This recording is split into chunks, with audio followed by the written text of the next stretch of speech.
Let's go live now to Tel Aviv and Mark Regev, who's senior advisor to Israeli Prime Minister Benjamin Netanyahu. Mark, thank you very much for being here. We've been listening to our reporters for the last couple of hours report that what they're hearing and seeing now is unlike anything they have seen in the past 21 days. Can you shed light on what has changed and what the IDF is now doing? Martha, we are beefing up the pressure on Hamas. We're increasing the pressure that they're under. Our military operations are underway. I can't be more specific, of course, at this stage, but Hamas is feeling now Israel's might. They will continue to be on the receiving end of our military blows until we have dismantled their military machine and dissolve their political structure in Gaza. When this is over, Gaza will be very different. There will no longer be a brutal, extreme terrorist organization governing the Gaza Strip. That'll be good for the people of Israel, who'll be safer and live more secure lives, free from the threat of constant terrorist attack. And it'll be better for the people of Gaza, who'll be finally rid of this terrible, theocratic, authoritarian regime headed by a terrorist group. Mark, I have to say, today I was shown the video of the Hamas body cam of October 7th, and it's intertwined with civilian body cams and recovery people who came in, and the videos that they have, and it is unlike anything I have ever seen in my life. It is bloody and gruesome, and beyond that, the thing that is so shocking about it is the laughter and the smiles of these Hamas terrorists. They are calling home, asking their parents if they're proud of them, telling them they have killed 10 Jews, one phone call that we listened to. It's important, I think, for people to understand Israel's reaction and to remember exactly what happened to these people, Mark. You know, Martha, what's interesting is throughout history, we've known terrible regimes. We've seen governments commit mass atrocities.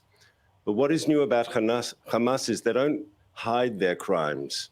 They take pride in their crimes and they parade their crimes. I mean, all that video you saw was taken by Hamas terrorists as they were brutally massacring Israelis. The Nazis tried to hide their crimes. The Soviets under Stalin tried to hide their crimes. Hamas parades, advertises their crimes against humanity. And the documented evidence against them is their own films, the ones you've described, the rapes, the murders, the beheadings, the massacres of the young people in the pit, the burning of bodies alive. We've all seen this from their own material. Their own material condemns them. Yeah. That's who we're dealing, a brutal, ruthless terrorist organization. Well, I hope that most people don't ever have to see this movie, this video, but I want people to know that I saw it and I can testify to exactly what you're talking about. I want to talk about the hostages, though, because we all remember Gilad Shalit and one IDF soldier who was there for 6 or 7 years being held by Hamas. He was traded for 1,000 Palestinians. Now we have 229, and Israel says 12 of them are Americans, which our government has not confirmed. What is going to happen to these hostages when the Israeli military goes in full force? And we're already seeing the bombing that's happening in Gaza. Who knows what's happening to those hostages now? So one of the goals of our operation is to free the hostages and bring them all home. And we believe that is best achieved by hitting Hamas and hitting Hamas hard. And we've also said very clearly, and we've said again tonight, anyone in Hamas who's involved in harming one of those hostages, one of those 229 hostages, anyone involved in hurting them, we will find them and we will punish them.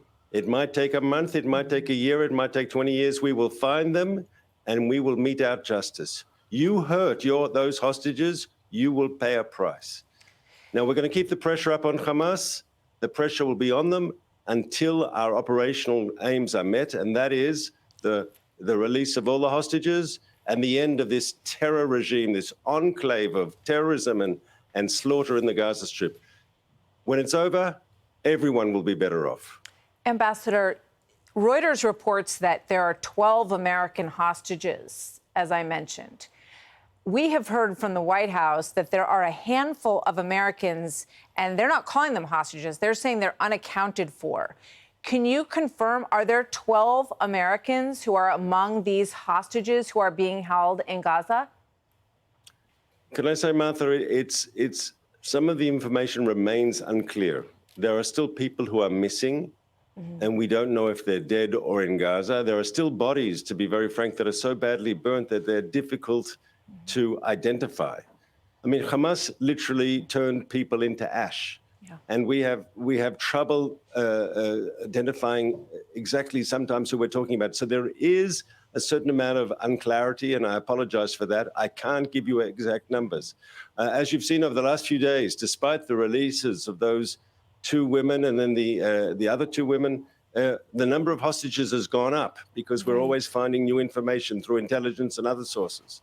And so I'm afraid I can't be more specific on the numbers that you want at this stage, only to tell you, at this stage, we know there are 229 hostages still held in Gaza, and they are being held by Hamas, which is, of course, has shown us all the brutality it's capable of.